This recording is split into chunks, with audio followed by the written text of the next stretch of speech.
자, 그 다음에 또 뭐라고 하는지 봅시다. 그래서 만일 공덕을 닮는 사람이라면 마음이 남을 가벼이 여기지 말고 항상 널리 공경하여야 하오. 이거를 이제 양무제의 고사하고 달마대사의 고사를 가지고 왔고, 그 다음에 육조대사는 지금 묻는 사람이 누구예요? 위자사잖아요. 그러면 양무제하고 달마대사의 그 관계를 한번 생각해 보고, 여기서는 위자사하고 해능대사의 관계를 한번 생각해 보세요. 그러면 양무제는 어쨌든 최고 권력자고, 여기도 이제 위자사지만 요즘으로 치면 주지사나 도지사격이에요. 그 지방의 최고 지도자죠. 근데 그 사람하고 육조해능대사하고 사이에서 이제 육조해능대사가 자사하고 그 관료들을 하고 신도들을 보고 하는 얘기잖아요. 공덕을 진짜 닦으려면. 그러니까 양무제하고 비슷한 생각을 어쩌면 가지고 있는지도 몰라, 위자사가. 그래서 만일 공덕을 닦는 사람이란 마음이 남을 가벼이 여기지 말고, 여기에서 모든 게 다 들어가요. 남을 가벼이 여긴다라는 말이 뭐가 들어가요? 나는 오늘 내가 육조해능대사 오늘 첫 문장이 뭐였어요? 위자사가 해능대사를 위해서 죄를 베풀었다 했잖아요. 그렇죠? 첫 구절이. 그런데 혹시 자기가 죄를 베풀었으니까, 내가 오늘 이 자리 부패를 내가 만들어서 내가 죄를 베풀었으니까 내가 했는데, 이 말이 들어가는 순간 어떻게 돼요? 그게 뭐인? 와가지고 밥만 얻어먹고 본문을 그냥 듣는 신도들이 많을 거 아니야. 그런 사람을 가벼이 여기게 되는 게 되는 거예요. 그러면 우리가 일요일 날이든 우리가 일상생활에서 법회에 가서 오늘 공양을 누가 했습니다. 아니면은 절에 무슨 불사를 하는데 누가 이게 가운데 있는 부처님 누가 하고 옆에 있는 그런 불상은 누가 또 이제 보시를 하고 이렇게 해가지고 발표를 하고 막 그러잖아요. 불사하는데 가보면은. 그리고 그날 이제 대중 공양을 한 분은 또 주지스님들이 대체로 불러내가지고 아니면은 막 박수도 치게 하고 오늘 공양은 누가 했습니다. 이랬을 때 그 사람들의 마음이 뭐예요? 우쭐한 마음이 들어가고, 그런데 신도들 중에는 마음은 대중 공양을 하고 싶은데 내가 먹고 사는 게 없어가지고 단돈 100불도 내지 못하고 그 공양을 못하는 그런 마음, 그런 사람이 있을 수도 있어요. 그런데 자기가 오늘 돈을 내가지고 우리 대중 공양을 했다고 뿌듯하게 여기는 그 마음이 바로 남을 가벼이 여기는 마음이 돼요. 설사 그런 티를 내지 않았다 할지라도. 그래서 뭘 해야 돼요? 내가 오늘 대중 공양을 했다라는 생각조차도 일으키면 안 된단 말이에요. 그래서 남을 가벼이 여기지 말고라는 얘기를 왜 육조해능대사가 자사한테 아예 대놓고 하느냐. 그게 달마대사가 바로 양무제한테 공덕이 하나도 없다라고 얘기한 거를 여기서는 아주 스무스하게 점잖하게 얘기한 거예요. 그리고 항상 널리 공경하여야 하고, 그래서 자기가 죄를 베풀고 불사를 했다라고 해서 생색을 낼 거 하나도 없다. 오히려 그러지 못한 다른 사람들하고 덕이 뭐라 그랬어요? 공덕이 평등이 덕이라 그랬잖아요. 나다 남이다 하는 걸 내세우지 말고 똑같이 남을 공경할 줄 아는 것이 그게 예다, 그 얘기예요. 그 남을 공경하라는 얘기가 그 말입니다. 그냥 예절을 차리라, 에티켓이 있어야 된다, 이런 얘기가 아닙니다. 자, 그래서 마음으로는 항상 다른 사람을 가벼이 여기며 나 하는 것, 나다 하는 거예요. 나다 남이다 하는 거. 그것을 끊지 않으면 곧 스스로 공이 없게 되고, 정말 중요한 얘기예요, 이거. 내가 뭘 했다라는 마음만 있으면 뭐가 돼요? 벌써 나를 내세우고 남을 가벼이 여기는 게 돼버린다는 말입니다. 그럼 남을 공경하지 않게 되는 거예요. 그래서 내다, 남이다 하는 것을 끊지 않으면 곧 스스로 공이 없게 된다. 바로 그 순간에 공은 없어지는 거단 말이에요. 그래서 자성이 현망하여 진실하지 아니하면 곧 스스로 덕이 없게 돼요. 그렇죠? 그래서 나를 위하는 생각이 스스로 커져 항상 일체를 가벼이 여기기 때문이요. 내가 이렇게 주도해서 부패를 한다, 내가 죄를 올렸다, 이런 생각을. 그러니까 사실은 육조해능대사도 보통 스님들도 이 얘기를 잘 못해요. 누가 큰 신도가 오늘 대중공양을 하고 스님들을 모셔가지고 막 쫙 했는데 이런 법문을 할 수 있겠어요? 그러니까 내가 오늘 죄를 올렸습니다, 이런 생각을 하게 되면은 스스로 암안심이 커져가지고 일체를 가벼이 여기기 때문이니까 오늘 죄를 베풀었다는 생각도 내지 마시오. 이 말을 이렇게 이제 해능대사가 돌려서 치는 겁니다. 그러고 이제 대중들에게 얘기를 하는 겁니다. 전지식이요. 생각에 간격이 없는 것이 공이요. 간격이 없다는 이제 끊어지지 않음. 생각을 자꾸 놓치는, 우리가 참선을 하고 뭐 공부를 하다가 보면은 공부하는 마음이, 집중하는 마음이 자꾸 끊어지고 놓치잖아요. 그게 간격이 있는 거예요. 그래서 그 놓치지 않는 거, 그게 공이라는 거죠. 이게 빌공짜가 아니고 공덕할 때 공이에요. 그래서 우리가 공들인다. 제가 해암 스님이 화두를 공부할 때 끊임없이 공을 들이라, 공들이는 사람에게 법을 전했다, 이런 얘기는 깨어있는 마음이 끊어지지 않는 것, 그것이 생각에 간격이 없는 거예요. 그게 공이고, 진짜 공이라는 말은 정성이라는 말하고도 똑같아요.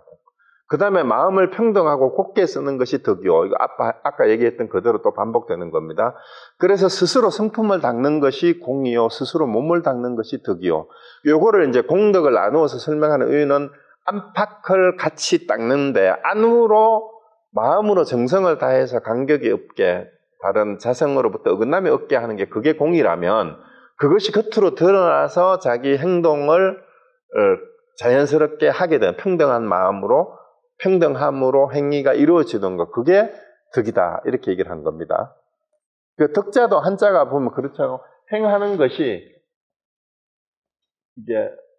이게 덕자가 보면 이렇게 돼 있잖아요. 이렇게 써 있는데, 이게 직자예요. 행하는 시 곧바로 한 마음으로 하는 것, 그게 큰 덕자입니다.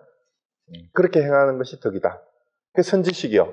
공덕은 모름지기 자성을 안으로 보는 것이지 보시나 공양으로 구하는 것이 아니요. 그러므로 복덕이 공덕과는 다른 것이요. 무죄가 진리를 알지 못했을 뿐 우리 조사에게 허물이 있는 것이 아니요. 그러니까 달마대사한테 허물이 있는 것이 아니다. 바로 양무제가 진정한 공덕이 뭔지를 모르고 자기가 보시를 하고 공양을 해서 공덕을 찾는 것은 그걸 복을 구하는 기복신앙의 수준을 넘어가지 못했다라는 그런 얘기입니다. 그래서 우리는 이제 불교 신자로서 제대로 한다라고 하는데 사실은 거의 기복신앙 수준에 머물러서 그걸 극복하지 못하는 경우가 참 많아요. 그래서 어떻게 해야 이런 기복신앙 수준을 넘어서 참으로 진리를 알고 진리로서 살아가는 삶을 살까 하는 그것이 더 중요한 게 되는 겁니다. 그래서 이제 요 고사를 가지고 와서 아마 육조현행대사가 양무제와 달마대사의 공덕에 대한 얘기를 가지고 와서 하는 이유가 분명하게 있는 것 같아요. 자, 그러고 사군이요, 이제 위자사를 이렇게 부르는 겁니다. 동방 사람이라도 마음만 깨끗하면 곧 죄가 없고, 비록 서방 사람이라도 마음이 깨끗하지 못하면 역시 허물이 있는 것이요. 여기서 동방 서방이 누구예요? 어떤 사람들이에요? 서방은 서방 극락 정토를 얘기하는 거니까 피안이에요, 피안. 그리고 동방 사람은 이제 이 땅이라는 뜻이에요. 차안, 여기. 그러니까 이제 서방 정토는 극락세계고 동방은 중생세계라는 뜻이에요. 그래서 중생세계에 살더라도 마음만 깨끗하면 죄가 없고, 비록 서방 정토에 있다 하더라도 마음이 깨끗하지 못하면 역시 허물이 있는 것이요. 동방 사람이 죄를 지으면 염불하여 서방의 나기를 구하겠지만 서방 사람이 죄를 지으면 염불하여 어느 나라의 나기를 구하겠소. 그래서 여기서도 이제 동방 서방을 나누고, 서방 극락 정토는 부처님 세계, 그 다음에 이제 동방은 중생들이 사는 이 연부제를 얘기를 하는데, 사실은 이것도 나눌 게 없다라는 그 얘기를 이렇게 하고 있는 겁니다. 그러니까 내가 설사 깨달아서 서방 극락 정토에 갔다고 하더라도 어떻게 돼요? 깨달았어. 본성이 뭔지 알았어. 부처가 뭔지 알았어. 그런데 한순간 놓치면 어떻게 돼요?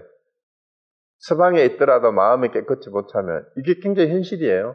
공부가 한번 깨달아졌다고 끝나는 게 아니에요. 그 삶이, 그 생각이 아까 끊어지지, 간격이 없어야 된다 했잖아요. 비록 깨달았더라도 놓치면 어떻게 돼요? 서방 사람이 죄를 짓는 게 돼버려요. 그 서방 사람이 죄를 지으면 어디 갈 데도 없다, 이렇게 얘기를 하는 거예요, 거꾸로. 이 땅에 있는 사람들은 죄를 지으면 참회하고 염불을 하면 서방에 나가는 그런 이제 희망이라도 있는데, 극락 세계를, 부처님 세계를 안다는 사람이 거기에서 마음을 허투루 쓰면 갈 데도 없다는 얘기가 되는 겁니다. 그래서 공부했다라고, 공부한 사람일수록 그 얘기예요. 굉장히 무서운 경고예요. 공부를 했는 사람일수록 한 생각 놓치면 더 완전히 꼬라박게 되니까 이제 자만하지 말고 오만한 마음 먹지 말라는 그 얘기를 경고를 하는 것일 수도 있습니다. 그래서 서방 사람이 죄를 지면 갈 데도 없다는 얘기잖아요. 그래서 어리석은 본부는 자성을 알지 못함으로 몸 가운데 정토가 있는, 그런데 동방과 서방이 따로 있는 게 아니라 정토가 서방 극락 정토가 어디 있다고요? 몸 가운데. 몸 가운데가 어디예요? 몸 가운데가 우리 마음이에요. 몸 가운데 서방 극락 정토가 거기 있다 이 말입니다. 그래서 동방을 원하고 서방을 원하지만 깨달은 사람은 어디에 있으나 한 가지요. 이 말은 뭔 말입니까? 동방 서방이 따로 있다는 얘기가 아닙니다. 사실 동방이든 서방이든 다 우리 가운데 있다, 그 얘기입니다. 그래서 어디에 있든 그 사람이 깨어있으면 그 자리가 어디예요? 거기가 서방이고, 깨어있지 못하면 거기가 동방이에요. 그러므로 부처님께서는 머무는 곳을 따라서 늘 안락하다, 이 말은 뭔 말입니까? 어디를 가든지 거기가 안락국이다 이 말이니까 거기가 극락이다 이 말입니다. 머무르는 곳 어디나 극락이 어디가 극락이에요? 부처가 머무는 곳이 극락이니까 내가 머무르는 곳이 항상 안락하면 어떻게 돼요? 내가 부처고 내가 있는 자리가 거기가 바로 극락입니다. 그래서 사군이요, 마음자리에 선하지 못한 것만 없으면, 그러니까 악만 없으면 이 말이에요. 선하지 못한 것만 없으면 서방이 여기서 멀지 않은데 선하지 않은 마음을 품고서 연부를 한다면, 그러니까 좋지 않은 마음을 가지고 이 말이에요. 여기서 선하지 않은 마음이 꼭 나쁜 마음이라기보다는 뭐예요?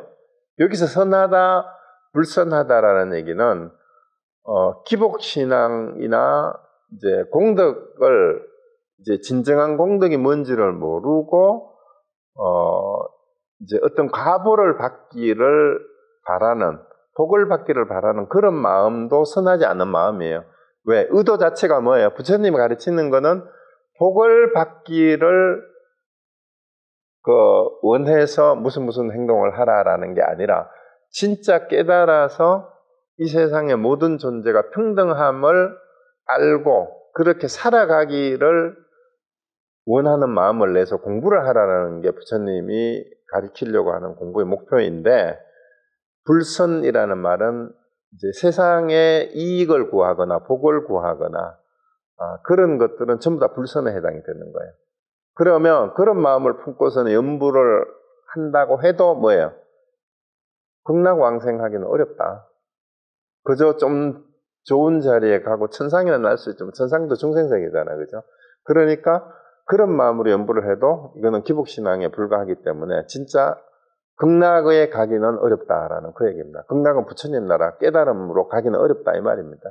그래서 이제 선지식에게 권한이 먼저 시박을 없애면 곧 신만리를 가는 것이고 팔사를 없애면 곧 팔천리를 지나는 것이니 생각의 성품을 보아 항상 평등하고 바르게 행하면 손가락을 한번 튕기는 새에 문득 아미타불을 보게 될 것이었어요. 시박은 이제 10가지 나쁜 짓인데 우리가 오게 할 때 불살생, 불투독, 불삼, 불망어, 이제 불망주 이런 게 있잖아요. 거기에다가 5가지 이제 또 말로 남을 양설 중재, 악구 중재하는 거기에 들어가서 이제 10가지 나쁜 짓이에요. 그 10선은 그걸 나쁜 짓을 하지 않는 거 거꾸로 하는 것이 10선이고, 그 다음에 8사도 이제 8가지 번뇌, 삿된 일, 그런 일입니다. 그래서 어쨌든 이 종류가 중요한 게 아니라 우리 마음 속에서 삿된 마음이 일어나지 않으면 이제 바로 가는 건데, 우리 마음 속에 삿된 마음이 하나라도 일어나면 108,000리 극락하고는 멀어진다, 그런 얘기가 되는 겁니다. 그래서 한 생각에 그 결론이 그거예요. 매 순간 한 생각이 일어날 때마다 이 말입니다. 생각의 성품을 보아 이 말은 매 순간 생각이 일어날 때마다 생각이 일어나는 그 자리를 보는 것이 그 견성이에요. 내가 무슨 생각을 일으키든 이 생각을 일으키는 그 자리가, 이 생각이 어디서 일어났지 하는 그것을 보는 것, 그게 견성하는 거죠. 매 생각이 일어날 때마다 그 성품을 보면, 견성하면 이 말이에요.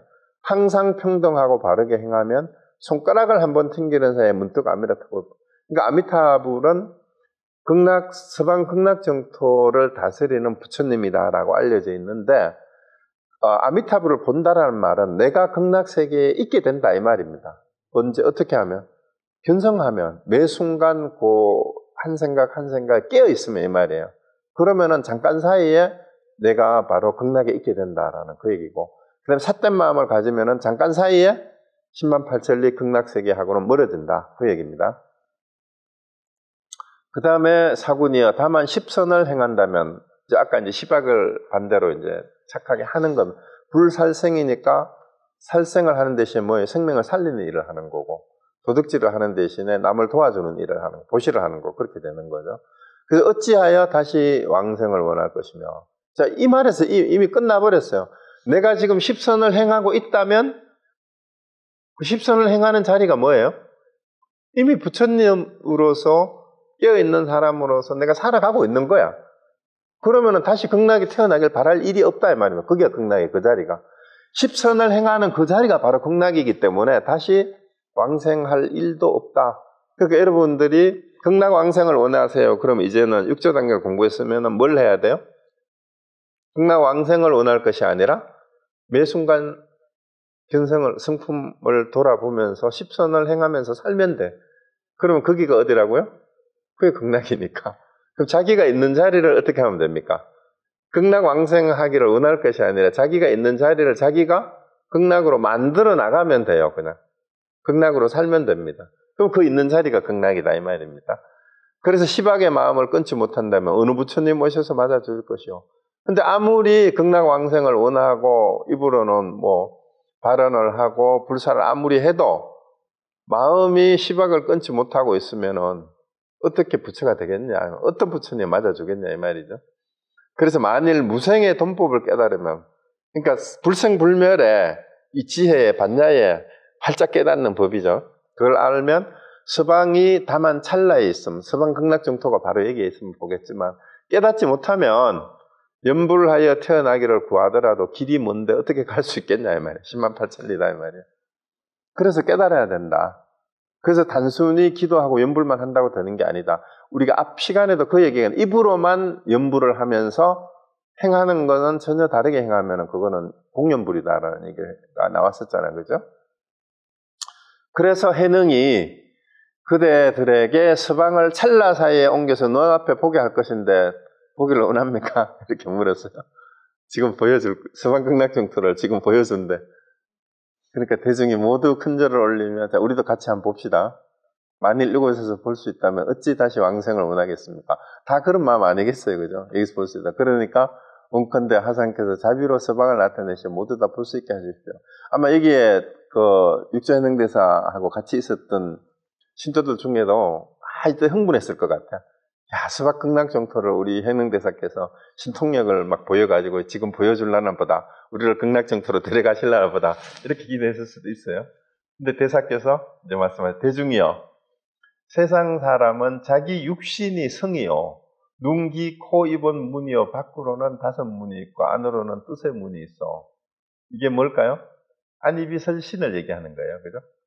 다섯 문이라는 것은 그러니까 눈, 귀, 코, 입, 그 다음에 몸하고 혀하고, 그리고 뜻이 이제 안입이 설신이 하면은 안으로는 6문인데 이거는 이제 육문이라고도 얘기를 해요. 그게 뭡니까? 육근, 육경, 육식 얘기를 할 때 그 육근을 얘기하는 거죠.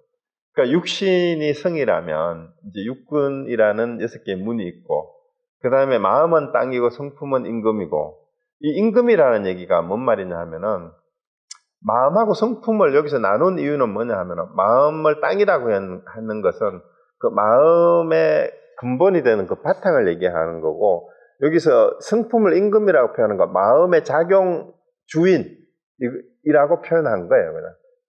마음이 있으면 그 마음을 움직이는 주체, 여기 운동성이 들어가게 되면 주체가 되잖아요.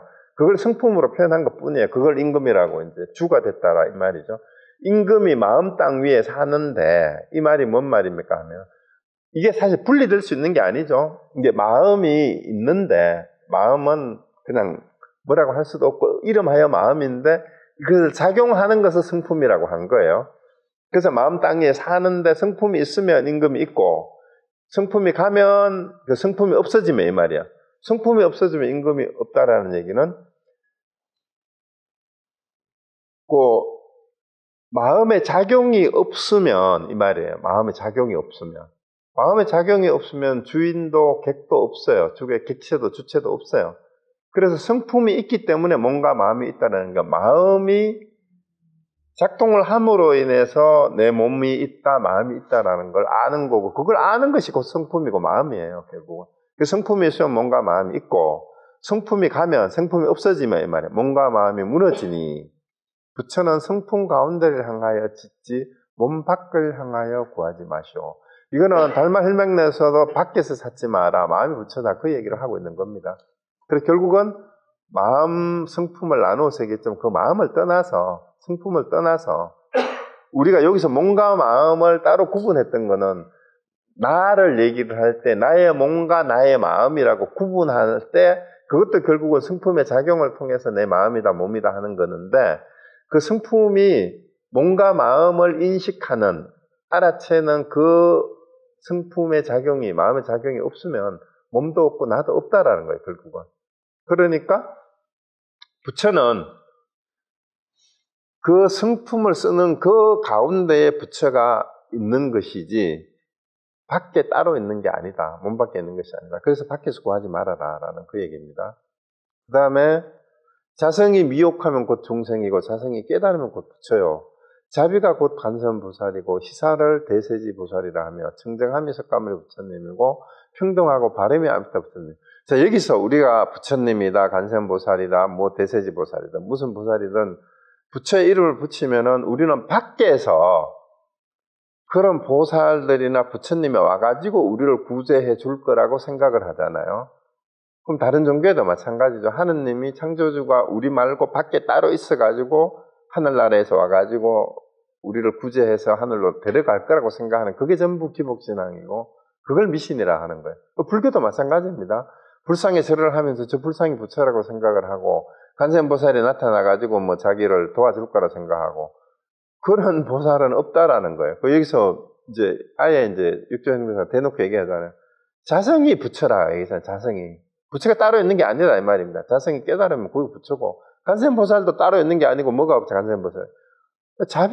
자비를 이름하여 관세음보살이라고 인격화시켜서 설명한 것뿐이라는 거예요. 대세지보살도 마찬가지 희사하는 것 남을 위해서 기쁘게 자기를 버리고 남에게 베푸는 것 그게 대세지보살이고 깨끗한 게 석가모니 부처님이고 평등하고 바른 게 아미타 부처님이지 이게 뭐 석가모니 부처님, 아미타 부처님, 간선보살이 따로 있는 게 아니다. 다 우리 마음의 작용을 다르게 이름 붙인 것일 뿐이다. 마음의 상태를 그렇게 이름 붙인 거다라는 얘기입니다. 그래서 남이다 나다 하는 것 분별하는 마음이 수미산 이게 엄청나게 크고 삿된 마음이 바닷물이고 번뇌는 물결이요 독한 해를 주는 것이 악한 용이고 헛된 망상은 귀신이요 세상살의 괴로움은 고기와 자라이며 탐내고 성내는 것이 지옥이요 어리석음이 곧 축생이요. 그러니까 세상의 상대적인 어떤 이게 삿된 마음이 우리 바다에 비유한 거는 우리 인생의 괴로움을 고해라고 괴로움의 바다라고 표현하잖아요. 그래서 삿된 마음이 있으면 괴로움의 바다가 펼쳐지는 거예요. 그리고 여러 가지 어려운 것이 있는 것 결국은 전부 다 우리 마음이 여러 가지 탐진치를 통해서 일어나는 우리 세상살이가 그게 지옥이지.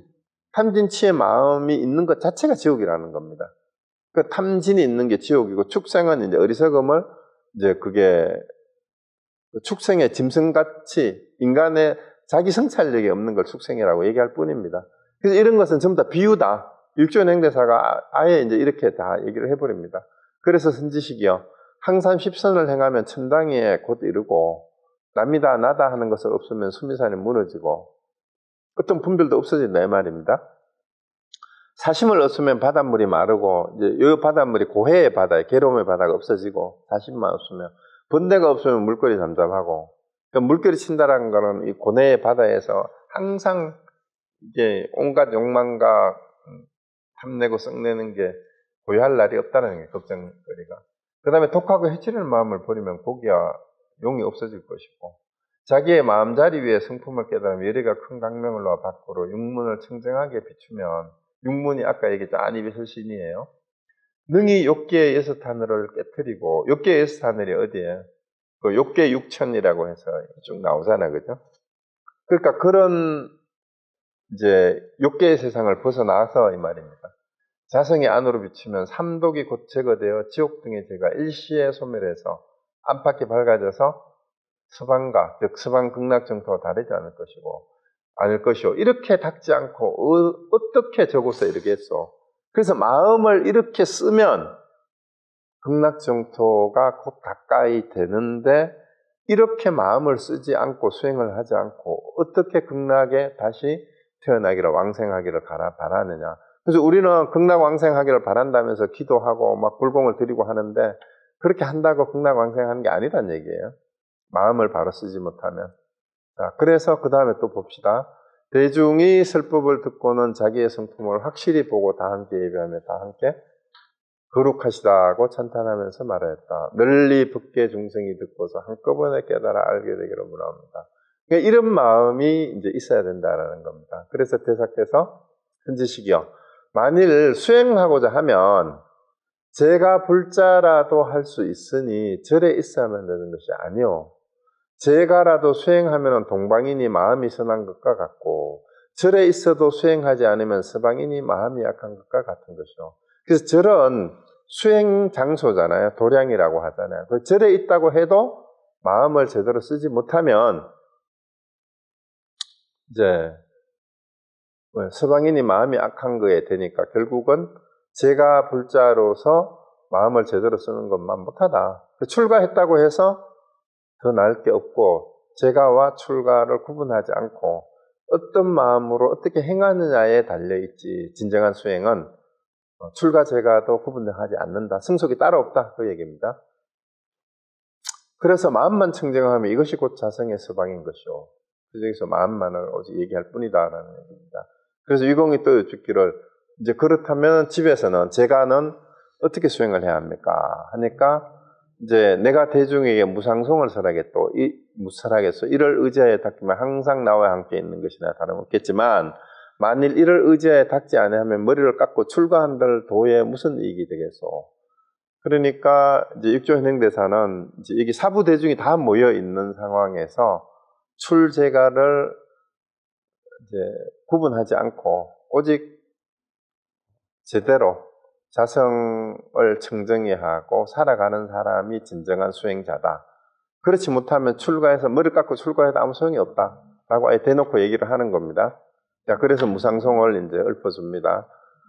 마음이 평등하면 어찌 애써 계를 지키고 마음이 이미 어떠한 차별심도 없이 이렇게 극복이 돼 있으면 애써 지킬 계도 따로 없다라는 거예요. 행위 곧으면 선정을 닦아 무엇하랴.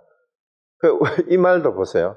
우리가 선정 수행을 통해서 집중을 해가지고 마음을 안정을 시키고 그 다음에 뭐 열반에 들고 이런 얘기도 필요 없다라는 얘기예요.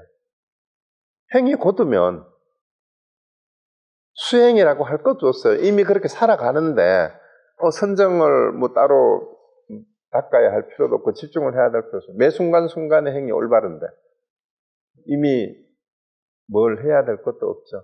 그 은내려오면 분모에게 효도와 봉양하고 의로우면 상하가 서로 아끼며 겸양하면 높고 낮은 이가 화목하고 참으로 모두가 미워해도 뜻도 것 없네. 여기서 아까 다 말씀드렸죠. 겸손하다, 평등하다라는 것은 마음에 나다라고 하는 게 하나도 없어야 된다라는 얘기예요. 여기도 은혜와 효도와 봉양이라는 의미도 마찬가지예요. 진짜 내가 이 땅에 태어나서 이렇게 살아갈 수 있도록 몸을 주신 분이 부모니까 그것만으로도 부모님에게 내가 특히 이게 부처로서 사는 삶이 어떤 거라는 거를 인간의 몸으로서 와서 알게 된 그런 사람이라면은 그걸 알게 해준 부모님의 은혜가 끝이 없는 거죠. 그리고 어려움도 마찬가지고요. 자, 그 밑에 그러니까 자기를 버렸을 때는 이제 높고 낮고 신분, 뭐 고하 이런 걸 비교할 수가 없으니까 화목이라는 말은 거기에서 나오는 거고 참으면 그러니까 내가 나다 암만심가 이런 걸 내세울 게 없으면은 다른 사람 미워해도 그거는 내 허물이 아니고 그 사람들 탓이니까 뜯을 것도 없다 이 말입니다. 그래서 나무를 비벼 불을 낼 수 있으면 진흙해서 반드시 홍련이 피어나리라. 붉은 연꽃이 피어날 것이다. 이 진흙은 우리 중생세계를 상징하는 거고요. 홍련은 부처님의 깨달음의 세계를, 연꽃은 이제 부처님 세계를 상징하는 거잖아요. 그러니까 나무를 비벼 불을 낼 수 있으면 이 말이 뭔 말이에요? 그러니까 나무를 비빈다라는 말이 이제 나무를 비벼서 불을 내려면 어떻게 해야 돼요? 혹시 우리는 안 해봤지만 들어는 봤죠. 불이 붙을 때까지 쉬면 어떻게 돼요? 안 붙어요. 그래서 아까 생각에 간격이 없으면 이 말이 나왔잖아요. 그래서 불이 붙을 때까지 이게 비벼야 불이 난다라는 걸 안다면 진흙 속에서 우리 그 중생 세상 이 진흙탕 속에서 연꽃이 피듯이 중생 가운데에서도 뭐가 된다는 얘기예요? 그러니까 나무를 비벼서 불을 내는 것처럼 생각에 끊임없이 수행을 계속해서 선행을 해 나간다면 이 진흙 속에서 연꽃이 피듯이 우리 중생들이 부처가 되리라 이 말입니다. 홍련이 피어나리. 그래서 입에 쓴 것이 좋은 약이고 귀에 거슬리는 것은 반드시 숭숭스러운 말이에요. 그러니까 이제 해능대사도 위자사를 두고 양무제하고 달마대사의 얘기를 가지고 와서 질문한 걸 두고 이제 혹시 너 뭐 죄를 베풀어 가지고 불사를 했다고 생각내는 게 있느냐? 이게 고깝게 들리고 귀에 거슬리는 게 있으면 이게 진짜 충성스러운 말이라는 걸 알고 누가 다른 사람 얘기도 진짜 지적하고 욕하고 비판하는 것이라 하더라도 정말 그것이 자신을 돌아볼 수 있는 게 되면은 그게 뭐가 돼요? 그게 화내지 말고 그것이 진짜 귀에 거슬리더라도 자기에게는 진짜 약이 되는 또 충성스러운 말이 될 수 있다. 그 얘기고 허물을 고치면 반드시 지혜가 생기고 단점을 덮으면 마음속에 현명하지 못하네. 그러니까 자기 허물이나 단점을 자꾸 감추려고 하면 현명해질 수가 없다라는 얘기예요. 자기 허물을 고칠 수 있어야 된다. 그래서 나날이 이루은 것을 행할지니 도를 이루는 것은 돈을 보시한다고 되지 않는다. 아예 이렇게 나오잖아요. 이루은 것을 행할지니. 그래서 보리는 다만 마음을 향하여 찾을지언정 어찌 밖을 향하여 현명함을 구하리 했으는가. 그래서 마음 닦는 것 외에는 밖에서 따로 도가 있는 게 아니다라는 얘기예요. 지혜가 반야가 있는 게 아니다 이 말입니다. 그 설법을 듣고 이대로 수행하면 서방이 다나 눈앞에 있으리.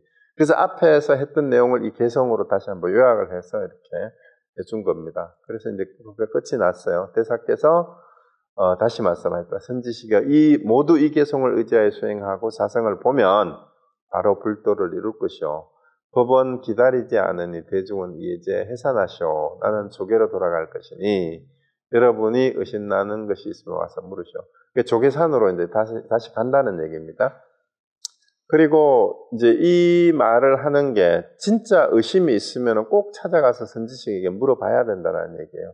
그래서 이때 자서와 관료와 모임의 모든 선난 자선인이 깨달음을 얻어서 믿고 받들며 행하였다. 이렇게 되는데 우리는 육조현행대사의 얘기도 다 알고 육조단경도 보신 분들 많이 보셨지만 그때 당시에 육조현행대사의 법문을 직접 들은 분들이 이렇게 깨달았다라고 기록은 돼 있는데 왜 우리는 지금 육조 단경이 출판도 많이 돼가 해설도 잘 돼 있고 또 유튜브에도 많은 분들이 육조 단경을 강의하는 것도 올려져 있는데 왜 깨닫지 못하느냐?